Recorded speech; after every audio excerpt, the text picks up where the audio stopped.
Hi! பொரிச்ச chicken gravy எப்படி பண்ணுறதுன்னு நம்ம பார்க்கலாம். இது வந்து சப்பாத்தி, பூரி, ரைஸ்க்கு வந்து சைட் டிஷ் சூப்பராக இருக்கும். முதல்ல சிக்கனை நல்லா மஞ்சத்தூள் போட்டு வாஷ் பண்ணி எடுத்துக்கோங்க. நான் ரெடிமேட் 65 மசாலா போடுறேன். போட்டு நல்லா ஒரு 1/2 அன் ஹவர் நல்லா ஊற வச்சிடலாம். நம்ம நல்லா போட்டு மிக்ஸ் பண்ணி நல்லா மிக்ஸ் பண்ணிக்கோங்க. டேஸ்ட் சூப்பராக இருக்கும். இப்போ ஒரு மிக்ஸி ஜாரில் 2 தக்காளி எடுத்துக்கலாம். அப்புறம் கொஞ்சம் இஞ்சி, கொஞ்சம் பூண்டு இது எல்லாமே கட் பண்ணி நம்ம மிக்சியில் போட்டுக்கலாம். ஆனியன் வந்து ஒரு 400 கிராம் ஆனியன் எடுத்துக்கணும். அதான் கிரேவி நமக்கு நிறைய கிடைக்கும். வேறு எந்த மசாலாஸ் யூஸ் பண்ண போகிறதில்ல நம்ம. ஆனியன் நல்லா அதிகமாக எடுத்துக்கோங்க. சின்ன வெங்காயம் எடுத்துக்கணும். சின்ன வெங்காயம் தான் டேஸ்ட்டு நல்லாயிருக்கும். சின்ன வெங்காயம் தான் கண்டிப்பாக சேர்க்கணும். பெரிய வெங்காயம் நல்லா இருக்காது. நம்ம வந்து அப்படியே பச்சையாக அரைச்சி மசாலா வந்து எண்ணெய் பிரிஞ்சு வர அளவுக்கு வதக்கி ரெடி பண்ணுவோம். அதனால் வந்து பெரிய வெங்காயம் ஒரு மாதிரி ஸ்மெல் அடிக்கும்.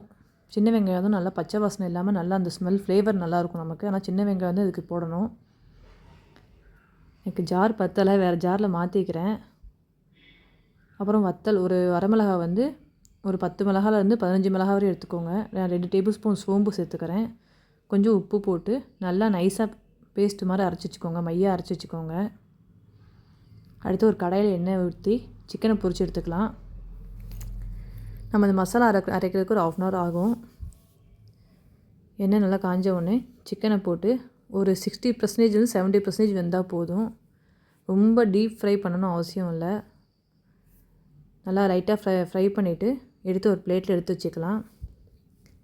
அப்புறம் இந்த எண்ணெய் நம்ம ஃபுல்லாக வறுத்துட்டு இந்த எண்ணெய் இருக்குல்ல, இந்த எண்ணெயை தான் வந்து நம்ம குக்கரில் வந்து கடாயில் ஊற்றி நம்ம பண்ணணும். நம்ம வறுத்த எண்ணெயை வந்து கடாயில் ஊற்றிட்டு நம்ம மிக்சியில் அரைச்சோம் இல்லையா, அந்த கிரேவியை அப்படியே அந்த எண்ணெய் காஞ்சோடனே நம்ம ஊற்றணும். ஊற்றிட்டு நல்லா கொதி வந்து எண்ணெய் பிரிஞ்சு வரும்போது இந்த சிக்கனை சேர்க்கணும். நம்ம வறுத்து வச்சோம்ல அந்த சிக்கனை வந்து சேர்க்கணும். கிரேவி நல்லா கொதிக்கட்டும்.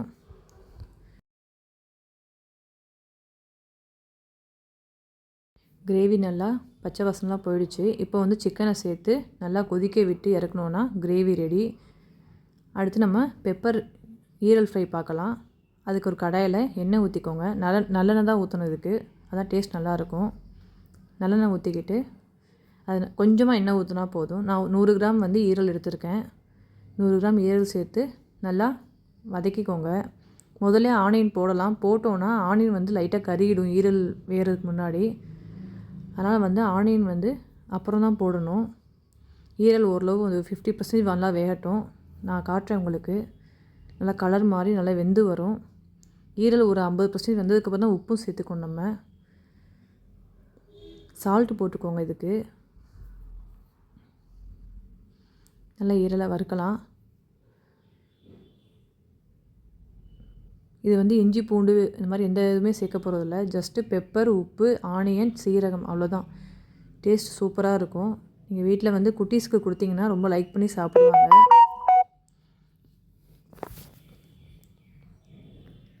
ஈரல் வந்து அதுவே தண்ணி விட்டு நல்லா வருது பாருங்கள். இந்த மாதிரி நல்லா நம்ம வதக்கிக்கணும் ஈரலை.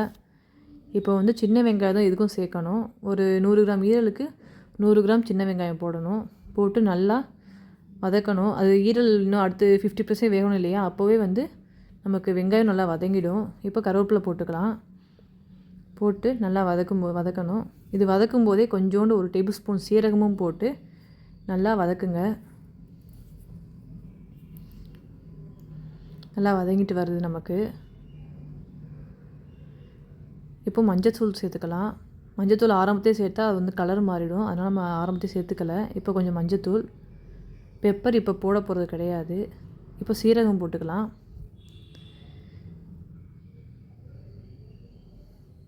அந்த தண்ணி வந்து பிரிஞ்சது இல்லையா, அது வந்து நல்லா சுண்டுற வரைக்கும் நம்ம வதக்கிக்கணும். வதக்குனா ஈரல் பெப்பர் ஃப்ரை ரெடி நமக்கு.